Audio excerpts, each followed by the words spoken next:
Dr. Richard Bartlett. Hello, sir. Debbie, I'm honored to be here. Thank you. I'm grateful you could be here, and I would love to just have you dive right in. Since I don't really know you, have you start with telling our listeners about your medical background. Well, I've been practicing in Texas for 28 years. When Governor Perry started a new task force called the Health Disparities Task Force, he asked me to be on that task force. And the purpose was to give him advice so that all Texans can have access to quality health care. And that was a 2-year appointment. After 2 years, he asked me, would you stay on one more year? And so that happened year after year for a total of 7 years. And a lot of good things happened. But I also have been the medical expert for CBS affiliate in West Texas for over 20 years. And I do a regular weekly update on COVID on the Talk 550 AM talk radio in West Texas. And we've been doing that since the beginning of this drama. Wow, okay. And so I'm also an author and do medical missions in other countries. And so I've seen a lot of disaster all over the world. But I want to echo everything that you said in your first 5 minutes. I agree 100%. We already have an answer for this. And to put things in perspective, let's look around the world. In the country of Taiwan, there's over 25 million people. They're stacked on top of each other. If they did social distancing, they'd be out in the ocean floating around. Yeah. There's not enough room for them to do social distancing. But guess how many people have died to date during the whole pandemic in Taiwan? 7. As many people as you can stack in a minivan going down Central Expressway. And so the next time your viewers see a minivan, think, oh, that's how many people have died in a country of 24 million people. Now I'm going to tell you, yes, and I'm going to tell you why that's the situation. It's the situation also in Japan, 121 million people in Japan. They've had less than 1,000 people die during the whole pandemic. Singapore, only 12 people have died in the whole country during the whole pandemic. Iceland, well, that's not possible according to what we're being told in the mainstream media, but that's reality. Anyone can look it up. You can even look at the Johns Hopkins COVID website and you'll see those numbers. They're hidden in there, but I'm pointing them out because the people in Texas need to hear good news. In Dallas, they need to hear good news, and I have good news. I'm sure you do. I'm blown away by those numbers. I gave up trying to write them down. But you're going to tell us somehow eventually where we get to this point that in these other countries, they're doing what I'm doing, Debbie. Okay. They're doing what I'm doing, which is not hydroxychloroquine, although that works. And so what they're doing is an inhaled steroid. And so my silver bullet is inhaled budesonide. The brand name originally was Pulmicort, now it's generic. It's super cheap. It's about $200 for the total treatment if you pay cash. With insurance, many of my patients are not even having to pay for it. And you use a nebulizer machine. It's an asthma medicine. It's a respiratory anti-inflammatory for COVID, which is a respiratory inflammatory disease. And it works. 100% of my patients are alive. I've been treating this since March. And you use it for 5 minutes. It takes 5 minutes to do a breathing treatment. You plug it in the machine in the wall. You put the medicine that's pre-mixed, pre-measured from the pharmacy into the little reservoir. You push the on button and you breathe it during 5 minutes during the commercial. You just have a mask on your face and breathe it. You don't even have to have a mask. You can use a little mouthpiece that you hold in front of you. And you breathe it for 5 minutes. And let me tell you what I've heard from patients when I started using this. They tell me, I feel better during the first treatment. And so their chest pain goes away. Their shortness of breath goes away. Their fever breaks. I'll give you an example. I have a patient who has 2 kinds of cancer. She calls me after 5 days of being flat on her back in her house in the bed, can't get out of bed, fever won't break for 5 days. She says, I heard you on the radio, and would you please help me? It's on a Friday. She says, my granddaughter tested positive today, and I think I have it. And I said, I'm sure you do with all the symptoms you're describing. She is currently fighting 2 forms of lymphoma. She's on chemotherapy right now. She just had radiation a month before for the lymphoma. She should die according to what you hear from the CDC and World Health Organization. But I gave her that treatment that night. In the morning, her fever had broke. She had her first good night's sleep. Over the weekend, she recovers. On Monday, she works an 8-hour day. She still is fighting cancer, 2 forms of cancer, but she's cured of COVID. She's had She's symptom-free. She has her 2 consecutive negative tests. That's a cure. Okay, can you say the name of the drug again? Budesonide. Budesonide. And so is it done in an inhaler? It's an inhaler, and so it does actually come as an inhaler, but I'm using it in a nebulizer machine. You know, you see preschool kids use this. It's safe, that it is so safe. It's been out for over 20 years. It's been used on 2-pound premature babies safely without batting an eye, and the fragile elderly in nursing homes for over 20 years. There's no reservations with it. It doesn't cause any cardiac risk, like the accusation of hydroxychloroquine is a risk of heart trouble, although that's ridiculous to make that accusation. This one doesn't even have that risk. And so I give that and an antibiotic to protect from secondary bacterial pneumonia. But let's talk about what COVID is. It's a respiratory virus that goes into the lungs, binds to ACE receptors in the lungs, and that triggers the release of inflammatory chemicals, and we call it a cytokine storm. That's a fancy word for inflammatory chemicals and enzymes that are released in the total body. And so with COVID, we have a killer that's never been around before. It is killing some people if they're not treated. And so for 50% of the people, they get it and they don't even know they had it. 50% of the people don't even know. But for the 20% that are at risk, there are treatments. We already have an answer. Let me tell you, you're right. Taiwan, 24 million people, they don't need to wait for a vaccine. They don't have a problem that you should vaccinate 24 million people for. They only had 7 die during the whole pandemic. We have some treatment plans and options that are already valid and working. Okay, this is truly, it is great news. As you said before we went on, great news. So you've been using this since early March. Roughly speaking, how many patients do you think you've treated? I'm getting calls every day. I have 5 new patients today. And so I haven't even tallied the numbers, but every one of them's living, not dying. I'll give you another example. An elderly lady who has a 50-year history of smoking, and she had her chest cracked and had a 4-vessel bypass surgery. She's on medicine for high blood pressure and thyroid disease. She calls me after 5 days of fever and shortness of breath and chest pain. She feels like she can barely get across the room. I start her on the treatment. With the first treatment, she tells me again something I've never heard with this medicine until COVID-19. She says, I feel better during the first treatment. And she's cured with 2 double negatives after the fact. She's so grateful. But with this medicine that's been out for over 20 years, there's lots of research on it. It's safe. Big Pharma's not going to make a dime off it. Nobody's going to make any money.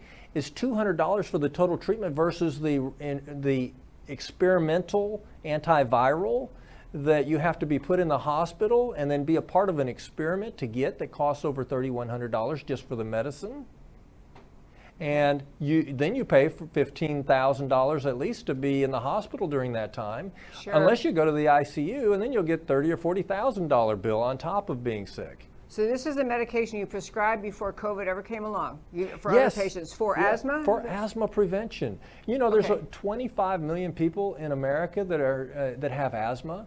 And so this medicine is used routinely for over 20 years to prevent asthma attacks. It's the first line preventive measure to protect people from having an asthma attack is an inhaled steroid. And so that's what they're doing in Japan. That's what they're doing in Taiwan. That's what they're doing in Singapore. So even healthy people over there. Yes. With COVID, they're treating with inhaled steroids if they get COVID. So, you know, for the 50% of the people who are going to get it and never have symptoms, they don't need medicine. They certainly don't need a vaccine. But for the 20% that are at risk of death if they don't get treated, we have an answer. And here's what we need to do. Early treatment, early testing, early treatment. We need to detect it early. For every disease, Debbie, America has the best healthcare system. And we do early detection and early treatment for cancer, for heart disease, for stroke, for all kinds of infections. But this is crazy that we're doing what communist China is doing, and we're parroting that through the World Health Organization. Yep. And then the World Health Organization is praising what China did. And so Italy follows suit. And look what Italy, over 30,000 people died in Italy so far versus 7 in a country that people are stacked on top of each other, 24 million.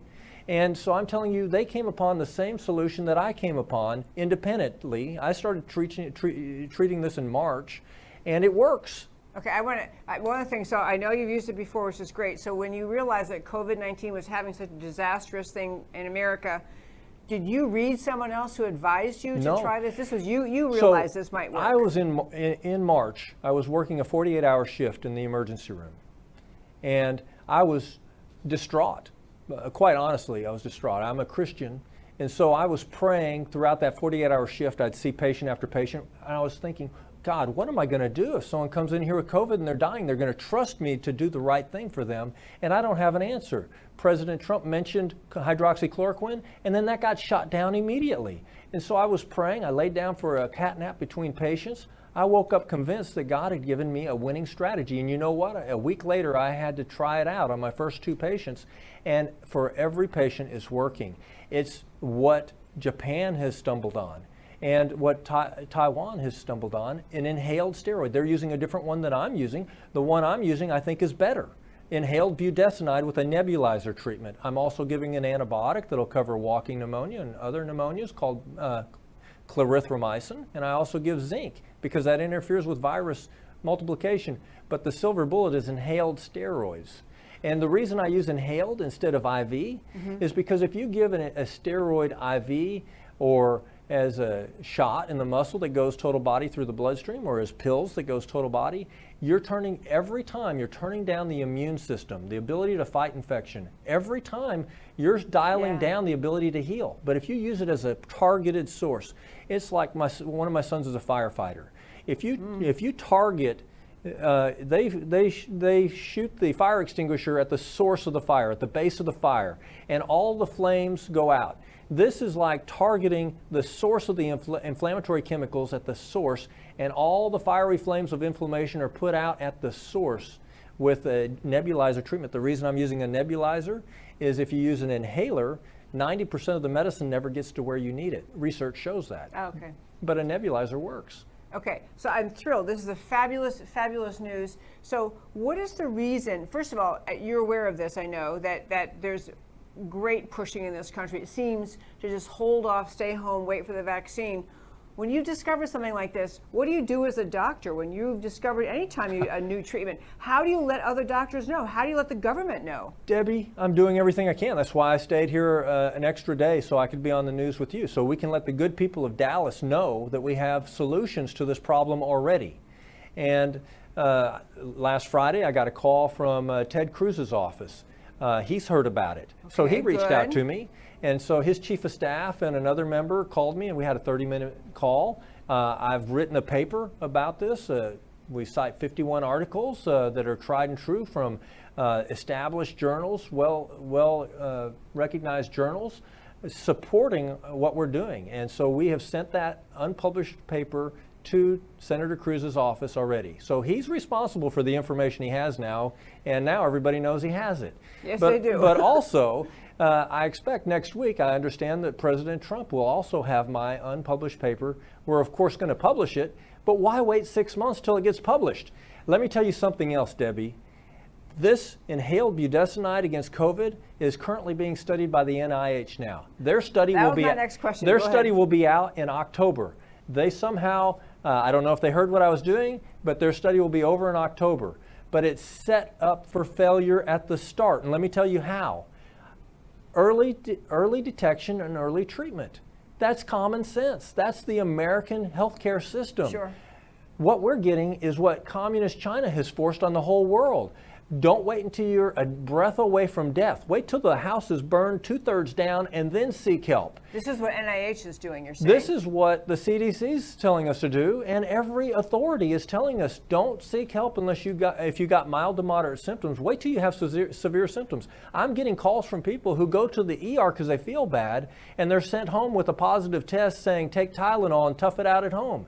That is the standard of care that's being put out. That's a terrible plan for any health care problem, especially one that can kill you. And for 20% of the people, this is a killer. And we don't know who that 20% is, but if they have symptoms, we have something we can do about it. So the NIH is studying it. Let me tell you who else is. The country of France, which has lost over 30,000 people to this. Yeah. And Spain has said that they're going to study inhaled budesonide against COVID-19. They haven't even set their start date yet. And last week, the University of Oxford announced that they're going to study inhaled budesonide against COVID.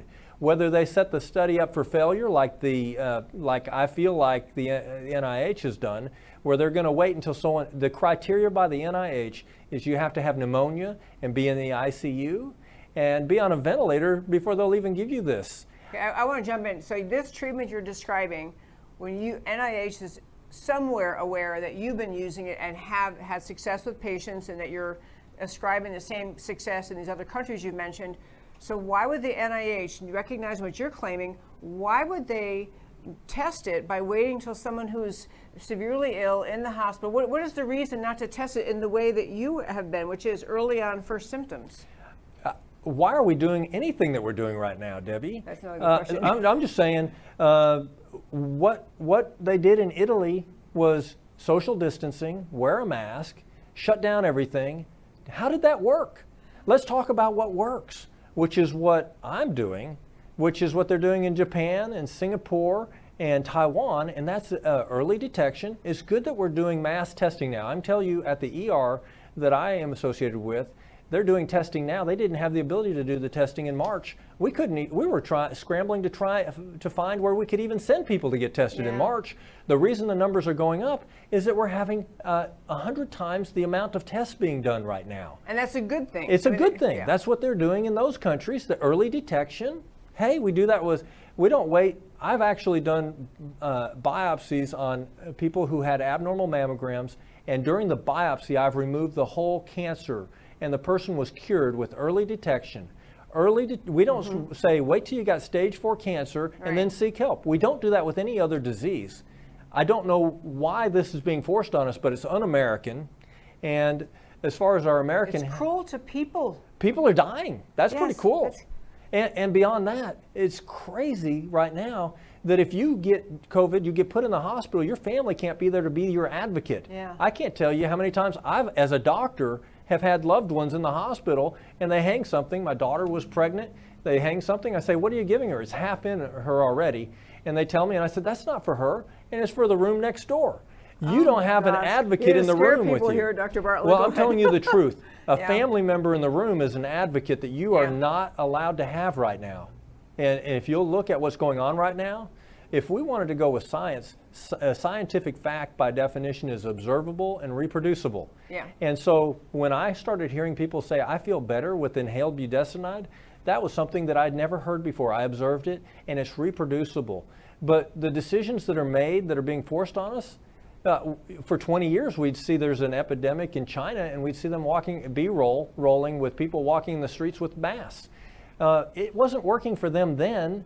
I don't know why it's being forced on the whole world now, that kind of thinking. Something that's working in Japan and Singapore and is working with my patients, we should be focused on science and facts instead of fear. There's some sort of manipulation toward encouraging America to just wait it out for a vaccine. I don't know if it's the pharmaceutical companies, if it's individuals in power invested in the pharmaceutical companies, but who would be telling Americans we'd rather you die because we want you to wait for a vaccine? It seems like people are willing to sacrifice others for an agenda. It seems that way to me because we have some solutions already that are working. There's a track record of success by many doctors in Texas. And Texas is standing out compared to other states if you look as far as the survival rate. But I think there is a lot of political motivation behind the decisions that are being made right now. Okay, well, I do too, and I'm deeply troubled by them because I do, well, you don't have to agree with my assessment, but I'll tell you where my concern is. I think that in the first 5 today, I talked about the headlines and that, panic porn. I think there's a great agenda on the part of some in this country and many in the media that want to keep the economy damaged because of the results of the coronavirus, want to keep Americans afraid in their homes. All of that works against the re-election of President Trump. Be afraid, be very afraid because there's a pandemic. Oh, by the way, Debbie, we had a pandemic in 2009. It was the H1N1. And you know what? The flu strain the media said, and you know what? The flu strain that's going around right now is H1N1. Our patients that have the flu are having H1N1. We're not focused on that at all. It's not as big a deal as they thought it was. But you know what? I just saw an article that Anthony Fauci's warning us that we might have a new pandemic coming of H1N1 from China. It's already here. That's the strain that's already here. A lot of things that are being spoken, there's a lot of misinformation, a lot of things that are being blown out of proportion. And we have good news today. I'm here to tell you the good news. I know, it's thrilling news. Yes, look at those countries, look at my results. I believe Dr. Lozano is doing the right thing as well. And yet, it's just like we met this wall of opposition from the media, and frankly, the pharmacy companies are holding out hope for a vaccine. Well, you know, they say that there was a concern about a shortage of hydroxychloroquine. Let me tell you, budesonide inhaled steroid that's super cheap and readily available, pre-mixed, pre-measured, nobody's going to make any money off of it, is at every pharmacy. There is an abundance of it. There will never be a shortage. And so that accusation will not be valid. Well, can't trip you up that way. No. Okay. but they could do a study and set it up for failure and announce it in October. Yeah. That is truly astonishing. It would be set up in a way that they're going to use it after people are already so sick that obviously that reduces. They would not good medicine. No, not good medicine. So what is your sense about, if you do what you're describing, early testing and all that, what is your sense about the importance of masks, the everyday use of masks? You know, I'm going to pivot off of that because that's what they did in Italy in over 30,000 deaths. That's what they did in France, over 30,000 deaths. That's what they did in Spain, 30,000 deaths. In New York, parroted that, 30,000 deaths. Let's go with a winning strategy of early detection and early treatment with a winning strategy of a successful treatment. And that's what we have. We have an effective treatment that's cost effective, readily available at every pharmacy. And so there are several ways to treat this. There's several ways to treat the flu. You know, if I told you the reason we're going to shut down the country, shut down, hairdressers will not be able to have their salons open. We're going to shut down everybody's business. Non-essential business. Non-essential business, and we're going to start doing this craziness because tens of thousands are dying from a respiratory viral illness that's very contagious. Oh, that's the flu. Over 80,000 a year die from the flu, but we've never worn masks to protect people before. We've never insisted on that to save American lives. We have something that works. You know, if you look on the internet, you'll see in Japan, they're still crawling all over each other at sushi bars, acting normal, and they have less than 1,000 that have died, over 121 million people. This social distancing thing is not what is saving them.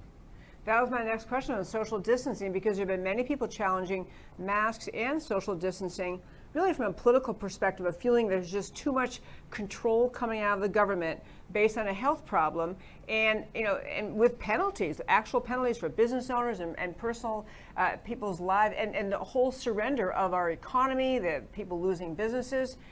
And it seems like those things should have been decided, doctors giving advice and people getting to decide themselves, but there's been a mandatory feel about this that's alarming people. Yeah, when you have the government saying, I know more about what's good for your health than your doctor who knows you and your family, that's socialism. That's communism. Yes. And that's what we've seen not be a good idea in China. We were all in horror watching the apocalypse happen in China. People were dropping in the streets. Everybody saw that.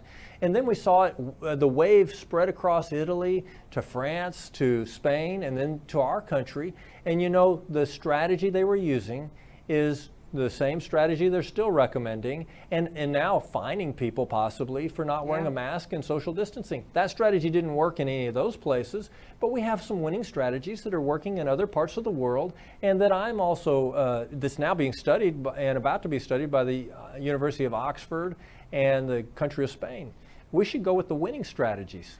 I'm in favor of the winning strategy. I also wish, well, I'm glad that you were able to come today and talk about all this. I really wish there were more of a, national broadcasting system. It seems like doctors around the country, if you had more and more doctors doing what you're doing, you would end up where people just would be less alarmed. Fewer people would be worried. More doctors would be doing what you're doing. The numbers would have to dissipate in terms of death rates and hospitalization rates.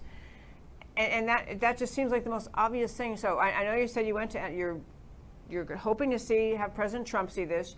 Taking to Ted Cruz. I love that he knows about it. U.S. Representative Babin. My phone's been blowing up with a few phone calls. I had U.S. Representative Babin, who's been calling and texting me regularly from Texas.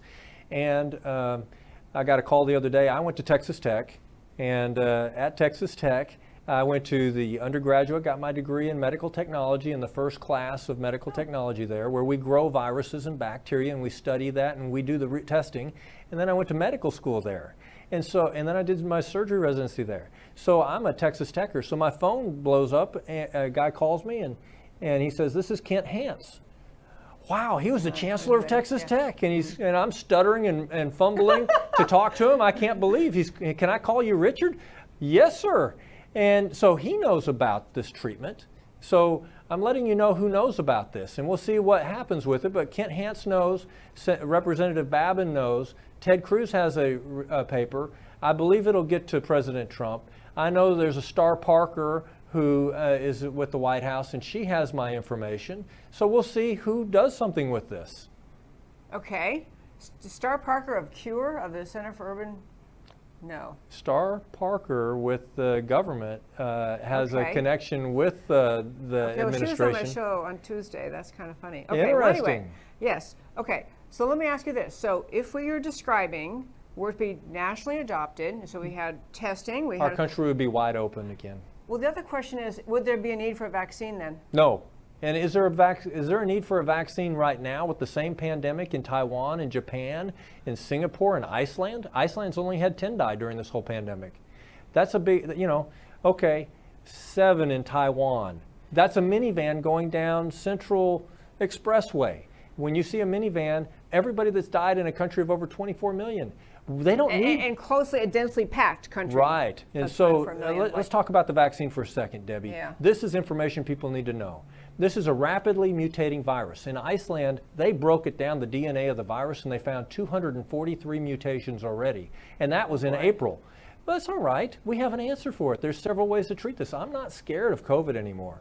Nobody else should be scared of COVID either. I would not either. Go ahead. You should not be scared of COVID anymore. I'm telling you, don't be scared of COVID. There are some ways to treat it. If your doctor won't treat you, find another doctor. But we're in America, and there is a solution. There's several solutions for this. I'm talking about one of them. Rapidly mutating virus. A vaccine's not going to be the solution. This is a coronavirus. It goes around every year, the common cold. We get flu vaccines every year, and at best it covers 40%. And so that's not a 100% success rate, and you have to get it every year. If they're going to make this vaccine, it's not going to be a one-time shot that was my that will last cure question. you. And by the way, the people like Anthony Fauci and Birx who brag that they've been working on a vaccine for AIDS for 40 years, and they have not been successful because it's a rapidly mutating virus, parallel to what we have now. So misinformation is out there being sent to doctors right now that we're not worried about a vaccine being made because this isn't changing much. The fact is that they're not going to get, unless they do some research, 243 mutations in a study in Iceland already. And so you're not going to be able to get a handle on this and make a safe, effective vaccine. Let's talk about vaccines in general, Debbie.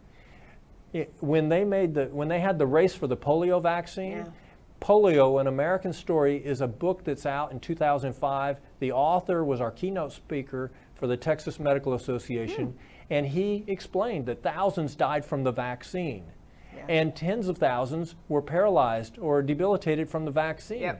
We don't want to speed at warp speed towards a vaccine and force it on the American people when we don't, first of all, don't need it, and secondly, we need to make sure we don't miss any of the steps that prove that it's safe. Yeah, the side effects. So I want to make clear one particular point. 243 mutations of this means in Iceland. In Iceland. It's changing. It's changing. Trying to get a handle on it and make a vaccine. Say the vaccine being looked at right now, they're trying to develop now, even if they made it was perfectly effective as to the current COVID-19 problem, would not necessarily be effective for all of the rest of the mutations. Is that correct? Yes. And the beautiful thing about the treatment that I'm using is that no matter how many times it mutates, it's universally going to work because it decreases the inflammation. It's a respiratory anti-inflammatory solution for a respiratory inflammatory problem. And I've had people go through many adventures. Each person's COVID story is different. But thank you, Jesus, all of them have lived. None of them have died. And I am ecstatic. I would think that any American person would be excited about it. Yeah. Dr. Richard Bartlett, this is a fabulous, first of all, I'm so glad we connected, interesting kind of at a political meeting, but I'm so glad we connected, so glad you can come in. I love all the information you shared. If people want to, is there a place they can read right now more about what you're doing? Is there something they can go to, or they have to wait for your paper? Or? Have them contact you, and I'll send you a copy of my own published paper with all the references. That sounds and great. You will have what President Trump will have in his hand next week. You will have what Senator Cruz has in his hand. Whether he reads it or not and what he does with it is up to him. But you're going to have what he has, and it's working. And if you want to get that, email me at americacanwetalk@gmail.com, americacanwetalk@gmail.com. I will happily forward the paper once I receive it from Dr. Richard Bartlett. Sir, thank you so much for coming in. This is fabulous. Thank you so much. Thank you, Debbie. It's a good day to be in Texas. It is a good day to be in Texas. If this video has resonated with you, discover Awakening Pro and awake like a pro. With Awakening Pro you will get access to all our information. Also you will benefit from the huge amount of funds that we will get for humanitarian and ecological projects worldwide.